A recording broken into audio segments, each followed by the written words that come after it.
ఓ సోపతులు మంచిగా ఉన్నారా? నన్ను గుర్తుపట్టిర్రా? మీ చిన్నతనం అంతా నా ఊళ్ళోనే జరిగింది. అయినా నేనెట్లా గుర్తుంటా? మీరు నన్ను పట్టించుకునుడే బంద్ పెట్టిర్రు కదా. నేనెవరు అనుకుంటుర్రా? మీ ఊరి సర్కారు బడిని.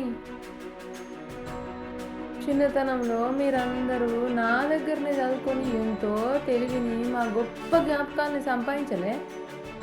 ఏదోసారి యాద్ చేసుకోర్రి. కానీ కాలం మారింది.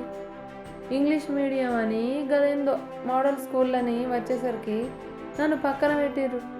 ఒకనాడు 300 మంది ఆటపాటలు చూసి సంబరపడ్డ నా ముంగిలి ఇలా 30 మందికి పడిపోయి కళ్ళ తప్పితే చూడలేక నా పానం చెక్కుమంటున్నది. మా సార్లే పట్టించుకోలేదో మీరే పట్టదనుకున్నారో నన్నైతే ఊరికి దూరం చేసిర్రు. మీకు తెలుసా ఊరిది బడిది ఎంత పాత బంధం? గసొంటి బడిని పోగొట్టుకుంటే మళ్ళా కావాలంటే వస్తుందా? ఇవాళ పెద్ద పెద్ద నౌకర్లు చేసేటోళ్ళు అందరూ ఇక్కడ చదువుకున్నోళ్ళే కదా. మీరందరూ దూరపు కొండలు చూసి మురిసిపోతున్నారు. బస్సులు ఎక్కించి పిల్లగాండ్లను పంపితే గొప్ప అనుకుంటున్నారు. కన్న తల్లిని కాదనుకొని మంది ప్రేమ కోసం అంగలారుస్తున్నారు. చిన్న చిన్నోళ్ళను సుతం నా ముంగట్నే ఆటోలు బస్సులలో ఎక్కించి తోలితే నాకెంత బాధ అవుతుందో మీకు ఎరికేనా? వాళ్ళకు కూడా ఎంత ప్రమాదమో మీరన్నదాన్ని ఆలోచించిర్రా?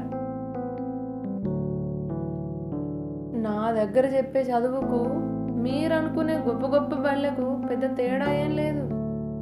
ఇక్కడ కూడా ఇంగ్లీష్ మీడియంలోనే చెప్తుండ్రు. టీవీలు కంప్యూటర్లు తెచ్చిండ్రు. పిల్లగాండ్ల కోసం మస్తు వసతులు చేస్తున్నారు. ఒక్కసారి నా దగ్గరికి వచ్చి చూడుర్రి. ఒక్క ఏడాది మీ పిల్లలను నా దగ్గరికి పంపుర్రి.